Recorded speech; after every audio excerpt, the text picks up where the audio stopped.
Ridicule. Y'all were up 3-1 one time, and you thought y'all had it in the bag. Can't find that. No. Can't find. What I'm talking about when you went against Detroit. Yeah.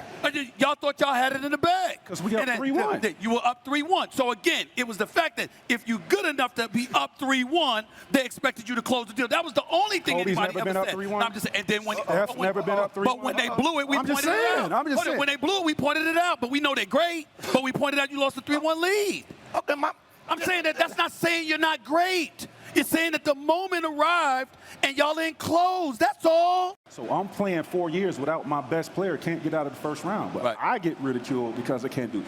Giannis won a championship. Time out. He won a championship. Hot damn, ho. Here we go again. We back, man. Honestly, let's just give context on that full video. The video original point was Tracy McGrady went on First Take and basically said that he believes if he played with Shaq during that era when Kobe played with him during the three-peat, that he believes he would have won rings as well. Basically saying he would have won rings. This kind of spilled over a lengthy debate about who's the best. You know, we like to do in America is compare everything. So that's what kind of we're doing. So let's get started. Now I want to say if Shaq and Kobe, if like Kobe Bryant and Tracy McGrady switch places, and they were essentially on the same team, do I believe that they win a championship? Yes. I believe that they can get a ring. I'm not sure if they three-peat. I'm not sure if they win multiple, but I believe they get a ring. I really wanted to make this video to point out some of the flaws I see in the video, and one of them is this, man. It's defense. When we look at Shaq and Tracy McGrady on the offensive end, that shit's spectacular. That's something.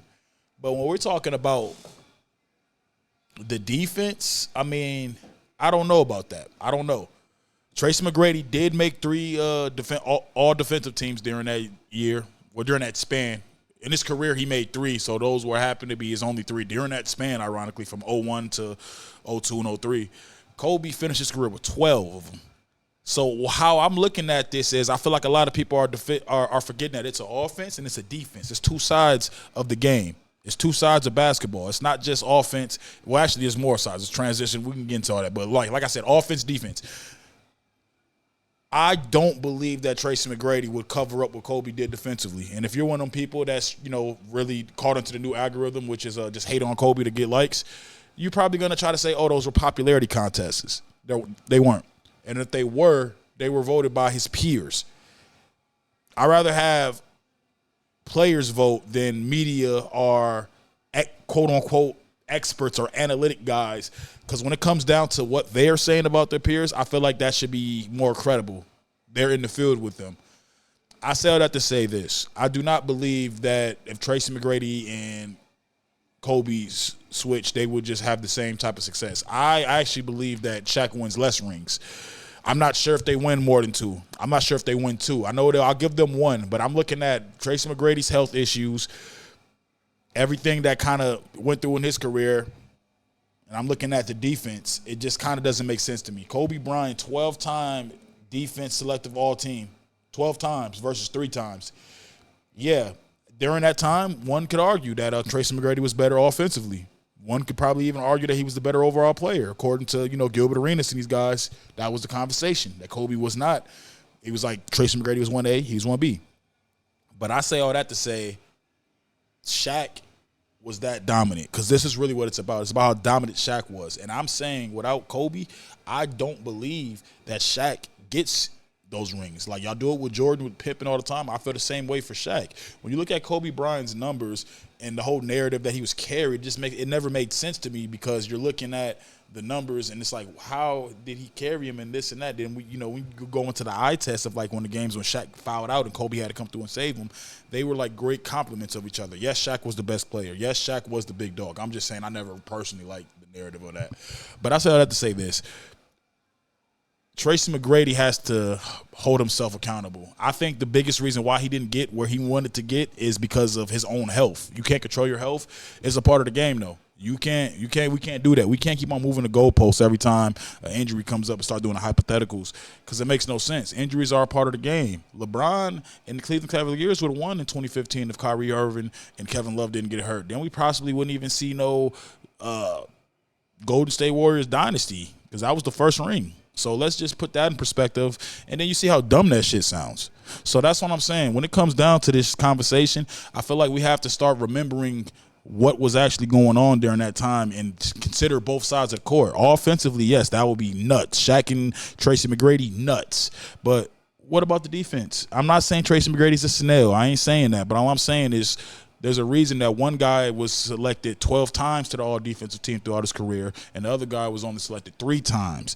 Granted, those 3 times he was selected was from 01, 02, and 03.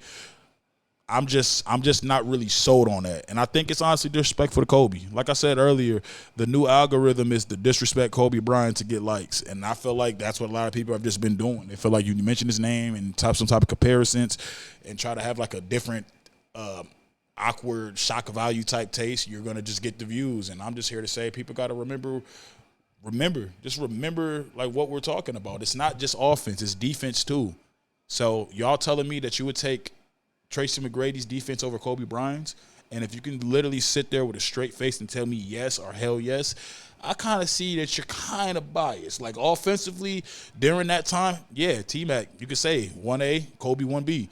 But defensively, through that time and throughout their whole overall career, since we're just talking about everything, since T-Mac said he never had help, he never was in position, you were in position, buddy. You just got hurt a lot. You know, Stephen A. just brought up in Orlando when you were up 3-1, you lost that league. Who's to blame for that? Kobe got blamed when they lost in 06 to the Suns. Curry got blamed when Brown and them came back 3-1. Curry got blamed for not winning finals MVP in 2 of his finals, right? So we just have to be fair when it comes to the conversations we're having. And I say that to say I do think they would have won a ring. Do I think they would have been successful with Kobe and Shaq? No, because there's only one Kobe and Shaq. That's like a dynamic duo, one of the greatest dynamic duos in sports history, in the history of duos, actually. Like, so I don't know. I'm looking at it like that. Y'all let me know in the comments what y'all think about this, and let me know if you think if you put any player from that era with Shaq, do they automatically basically do what Kobe and Shaq did? Does that translate like that? Y'all let me know how y'all feel, man. We out.